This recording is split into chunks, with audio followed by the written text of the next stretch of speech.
I don't know exactly what you put, but like on this one right here, so this is a Nobel, and it's a physical model, so, you know, scanned in. But again, so you have all items, and then it's a Nobel CCRP, so that's the conical connection, and then it's a CCRP, so then it's the RP titanium. So when it was set up, they had to come in here and select the conical from all this stuff, and then they had to come down here and select the RP titanium, whatever. And then also, then you come over here. That's where you have to select the material, which is Nobel, color none, it's standard. Then manufacturer, again, Nobel, Procera. Manufacturing process, NP milling.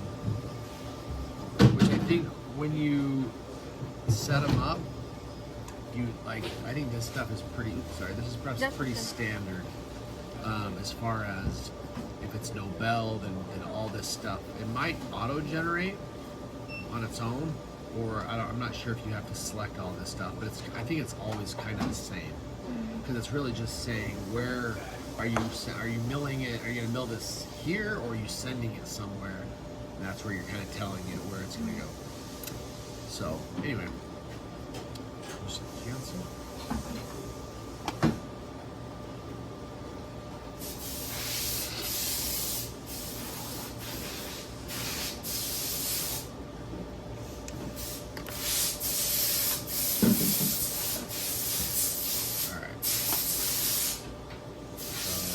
Always look over the top. Actually, since this is a physical model, I don't even have to do this part, because again, this is really just for model builder. But out of habit, I do it. But if it wasn't, if it was a printed model, or going to be milling the model, then you just get it nice and straight so that it is even. And that doesn't need it to be trimmed. Physical model. Of course, always want to make sure you set the abutment on the buckle side. If it gets put over here, when you get to the abutment will be rotated. And then sometimes you can get away with it, but depending on the tooth, especially if it's a front tooth, it will look funky. And you just click back to this step and click the box, hit clear, and then you set it the right way. That way it'll be, when it gives it to you, it'll be facing, buckle will be buckled, and it'll be. Alright, next. Insertion direction is good. Okay. So, this will just, as you do the, design the tooth, since this is a single unit and it's being sent out, this is one where I will design the abutment or the crown with it. But whenever they're milled here, even if it's a single, double, like that's when you design the crowns after the abutments come in. So you design the crown first? Yeah. So it has you do the crown first. So you just pretty much get the crown in the general location that it's supposed to be.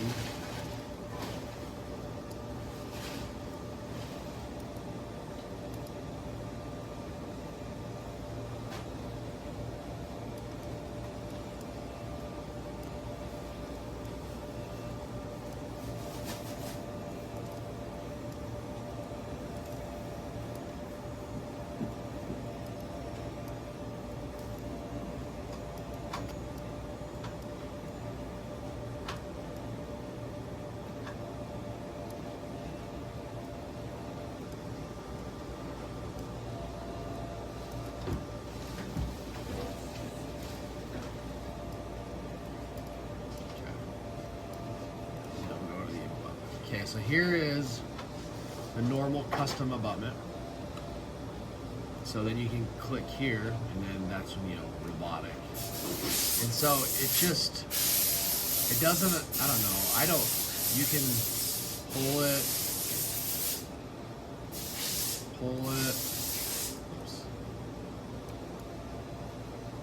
I just don't ever use it.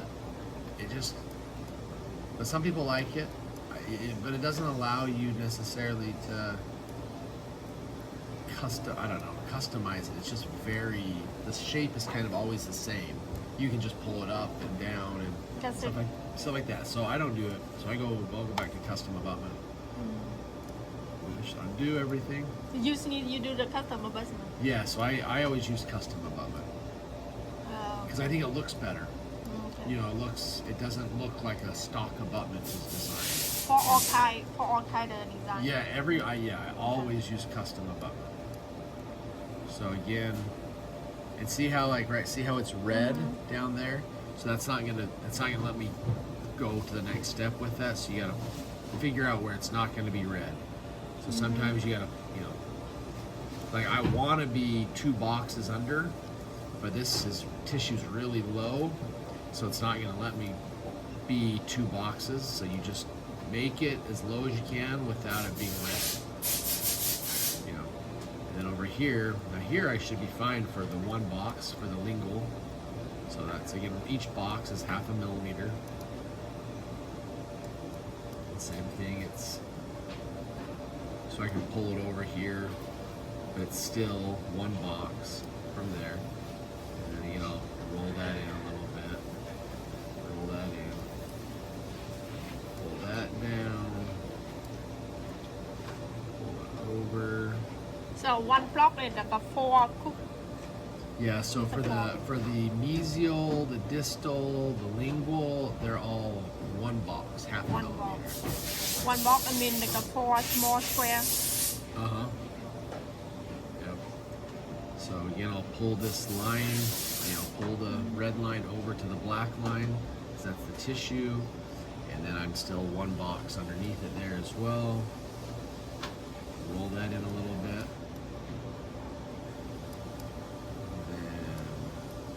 And I'll just rotate it so it's angling more to the mesial. And then I'll come over the top. Maybe I'll rotate it a little more buccal. And then mess with the shape of it to get it more of a, since it's a molar, I want it more of that square. Then I might pull it over a little here, just a little bit there, a little bit there, a little there, because you can see kind of like the general where the top of that tissue is, kind of like the emergence of the tissue, what it's kind of used to. So I'll pull it over a little bit just to give the abutment a little bit more size, so that the crown, when it's designed, it's not going onto a skinny abutment to where it comes off that margin and has to go and up, so it's a little bit bigger, so it can be a more natural. But this is a big space, so it's going to have a little bit of that. But again, now that I've done that, I'll kind of roll this in again just to take some pressure off the tissue. And then again, then I'll come for the final, I'll just roll these walls in a little bit, just so that tooth will slide right down and has a little bit better. And if I need to, see how there's not much of a lip here. It's pretty, this side wall is pretty close to the margin. I might just pull it in a tiny bit just to give it a little bit more of a lip. And then height is good. There's a decent space between there. The only thing that on some of these you'll look, you don't want like the top of this abutment to necessarily be the same height as that margin right in that. So this one's pretty tall, but there's still some space between the opposing tooth, and it's still below those marginal ridges. So I think that's good size right there. And then you're done. And if you want to, which you shouldn't, you should do the most of your design as much as possible just in this parametric. Like that should be the shape. Once you get here, you do have the option to pull things in to raise and lower. But if you don't need to, then Don't use it. Yeah, don't use it if you don't need to. One thing that you can do in this at this stage, if you want, you can come and do like a take this tool. Just 3 clicks, man. This is just to kind of help, like, so that the tooth, when you put the crown on, it gives, so it doesn't just like spin, you know. So like you can come here and just do something like this and just cut that off. And now you've just got more of a. It's not so rounded on the corners to where it's a sharper angle. So when that tooth is milled, it has that shape, and that shape's not real round to where it has the ability to spin. Yeah. So it's not necessary, but it's not going to hurt. And then just hit next. Next. And now it's going to be time to finish the crown. So we see that we were short on the margin. So just like you would a normal crown at this point over a prep tooth, pull it down. It's best to kind of get this as close to that margin as possible, so that when you attach the crown to the abutment, it doesn't like give you an ugly connection where it's overlapped. And like, for example, if I had this way down here like that, and then I was like, all right, attach. And now it's kind of giving me, that's not horrible, but it can be better. So if you have it a little bit closer, then when you go and attach it, it's just a cleaner connection and less work. So I always attach it, and then I'll just kind of come and smooth it, and then look at like this line here, just kind of smooth that out.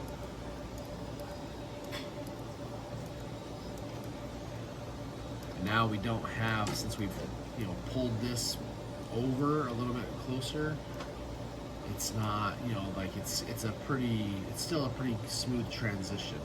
It's not like up and then you know what I'm saying? And it's hitting tissue here. We can kind of close that a little bit more. And then I would come under here and just kind of clean that up as well. Just pull it up a little bit. And, the finishing text, they can obviously, like you do, you can adjust that at your station to make it fit that tissue a little bit better. But right. And then let's check, make sure our colors are good.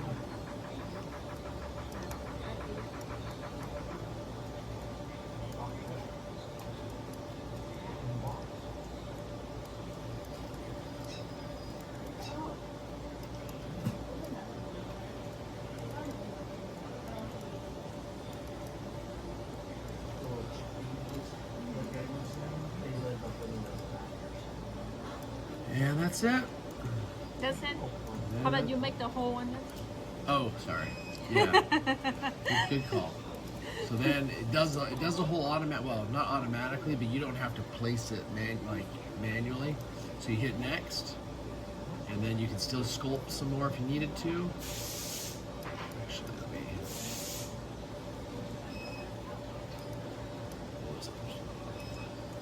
Okay, and then sculpt. So now in assembly.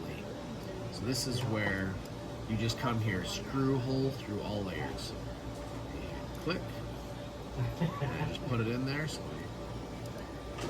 and that's it. So that's the good thing about designing the crown and the abutment at the same time. It will line it up 100%. And then this is if it wasn't a screw. If the screw hole was, if it was going to be cement retained, then we can make this is the seating jig.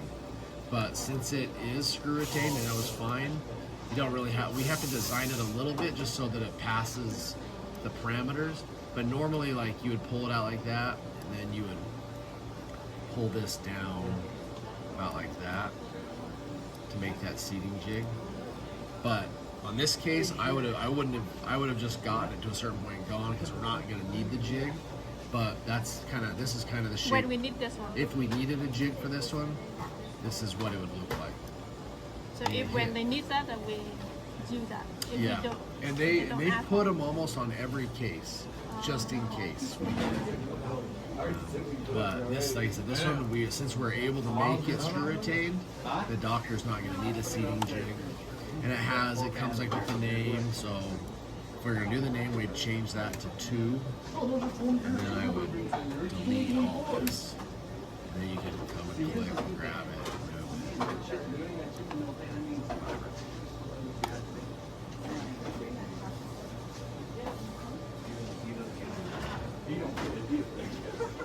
That's it.